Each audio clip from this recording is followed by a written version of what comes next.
ఆంధ్రప్రదేశ్లో ప్రజలు రాజకీయ మార్పును కోరుకుంటున్నారు. చంద్రబాబు ప్రజలను దగా చేశారు. చేస్తానన్న పనులు చారా వరకు చేయలేదు. ప్రజలంతా సర్కార్ విధి విధానాలతో విసిగిపోయి ఉన్నట్లు కనిపిస్తుంది. వారి అవసరాలను తీర్చడంలో రాష్ట్ర ప్రభుత్వం విజయవంతం అయినట్లు కనిపించకపోవడం ప్రజల విసుగునకు కారణమని ఏపీ మేధావుల సంఘం అధ్యక్షుడు చలసాని శ్రీనివాసరావు అన్నారు. తెలుగుదేశం చేపట్టిన ప్రజా వ్యతిరేక విధానాలు రాష్ట్రాన్ని తీవ్ర ఉక్కిరిబిక్కిరి చేశాయనే దిశగా మాట్లాడుతూ జగన్కు ఉన్న అనుకూలాంశాలను ఆయన ఉదాహరించారు. చరిత్రలో నిలిచిన వ్యక్తులు పంచన ప్రజలు ఎప్పుడూ తోడుగా ఉంటారని ఆయన చెప్పారు. ఈ క్రమంలోనే నాటి ఎన్టీఆర్ నుంచి నేడు వైఎస్ రాజశేఖర రెడ్డి వరకు ప్రజలంతా అన్నదన్నుగా నిలిచారు. ప్రజా సమస్యలను తీర్చడానికి వారు అవలంబించిన విధానాలు కూడా వారిని అంతటి స్థాయిలో నిలిపాయి. ఇప్పుడు అదే కోవలో జగన్ కూడా చేరబోతున్నాడన్నారు.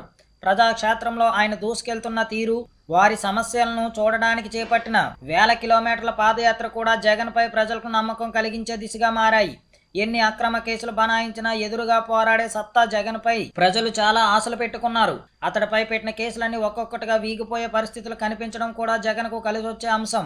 ఆంధ్రప్రదేశ్లో ప్రత్యేక హోదా తీసుకొచ్చే సత్తా వైసీపీ అధినేత వైఎస్ జగన్మోహన్ రెడ్డికే ఉందని ప్రజలు ప్రగాఢంగా నమ్ముతున్నారు.